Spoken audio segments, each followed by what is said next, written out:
Mr. Fadl Nasiruddin, Acting DG. Well, I'm supposed to say Directors General, but none of them are here. So I'll formally and warmly welcome their representatives, esteemed experts and special guests, senior government officials, ladies and gentlemen. I'm honored to address you this morning, but feeling a bit intimidated because we have in our midst people that I've worked with for many years before and whom I look up to. Professor Pitiana, January Bardell, Anne Skelton, and Liebenberg, and others who have played a key role in helping achieve us, helping South Africa arrive at where we are today. I'll say a little bit more about that perhaps later. As you know, South Africa participates actively in both the AU and UN mechanisms that deal with international human rights. The Department of International Relations and Cooperation, DIRCO, decided to convene this important seminar primarily for the following reasons.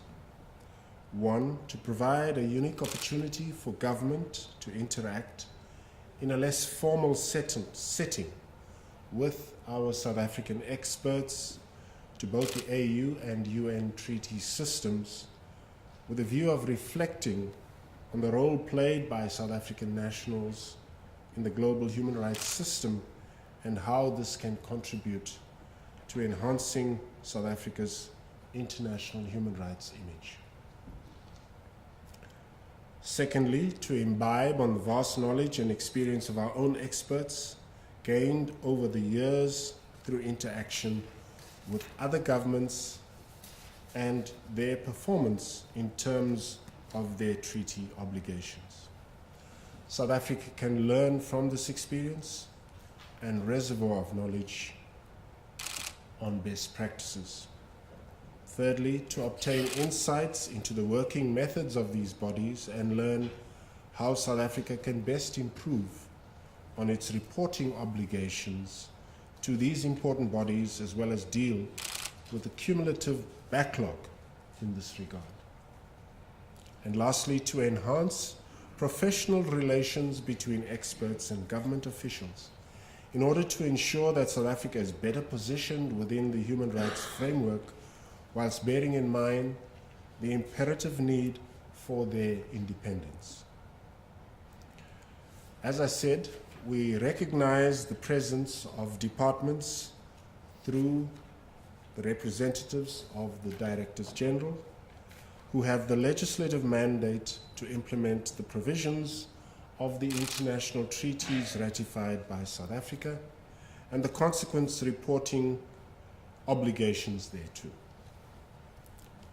We have already acknowledged your presence, and so I'm not going to go through the list that I've been given to go through here.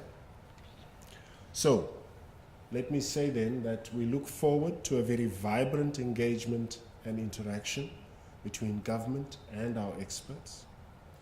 The outcomes of this engagement will lead to a significant improvement to our current situation and make us a truly compliant country, ranking high amongst the community of nations. The outcome will further invigorate us to think of new and innovative ways for our public consultations in this important area of human rights. We believe in the paradigm that human rights should be mainstreamed into development and development into human rights because there are challenges with human rights that are devoid of development, which consequently hinders the practical realization of the right to development.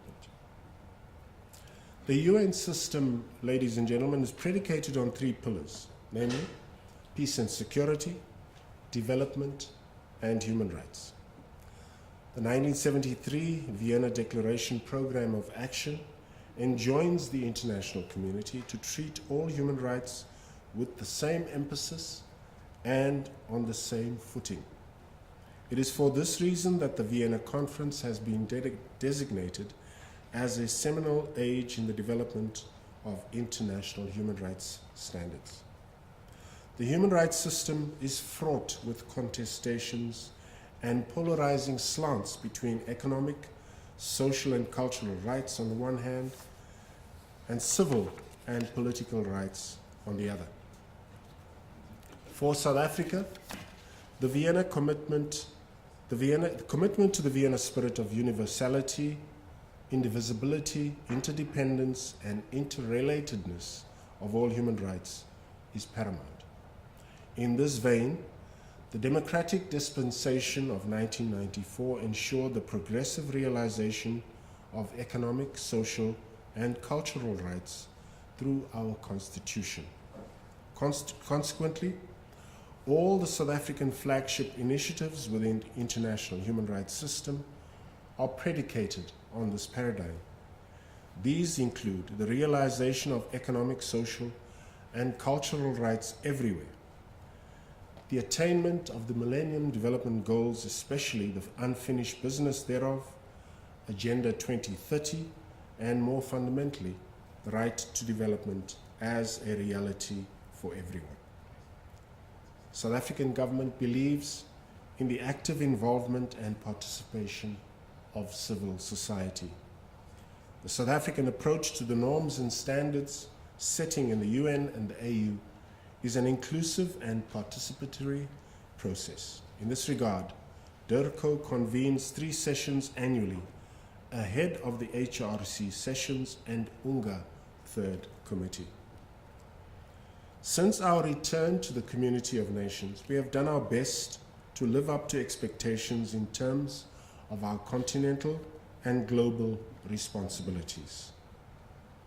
We haven't necessarily succeeded in that regard, though. Owing to satisfactory gains in this regard, our cabinet adopted a candidatures policy for the deployment of experts within the human rights system.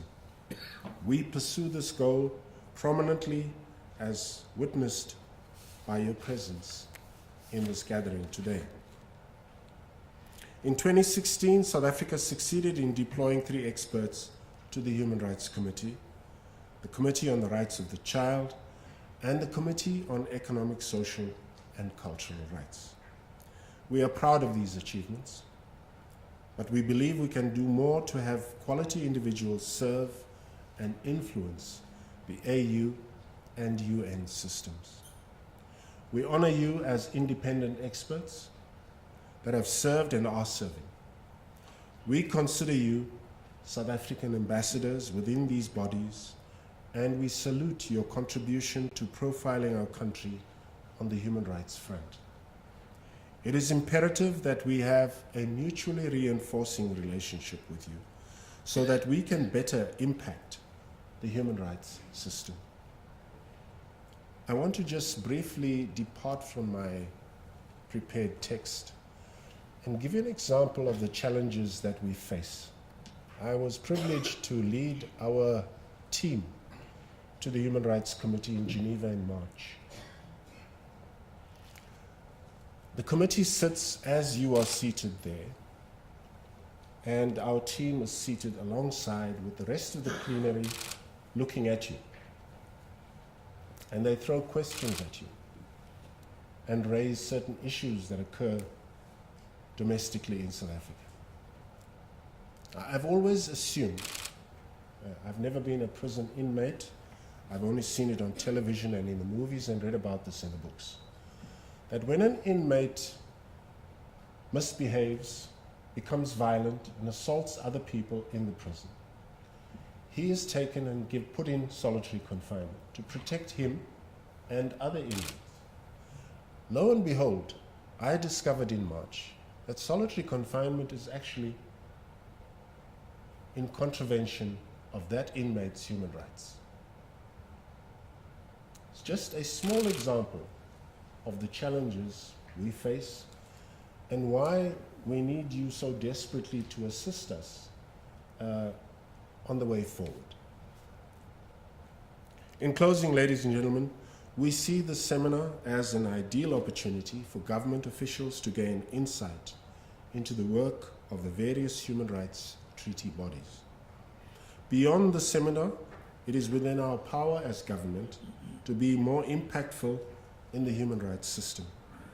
It is therefore important for us to work collaboratively through a focused, coordinated approach in order to reverse negative perceptions about South Africa's commitment to human rights and meet our reporting obligations. I am confident that this seminar will come with innovative proposals in terms of how we can impact, influence, and provide leadership on the AU and UN Human Rights Treaty monitoring system. And we can only do this if you and us, we work together. I thank you.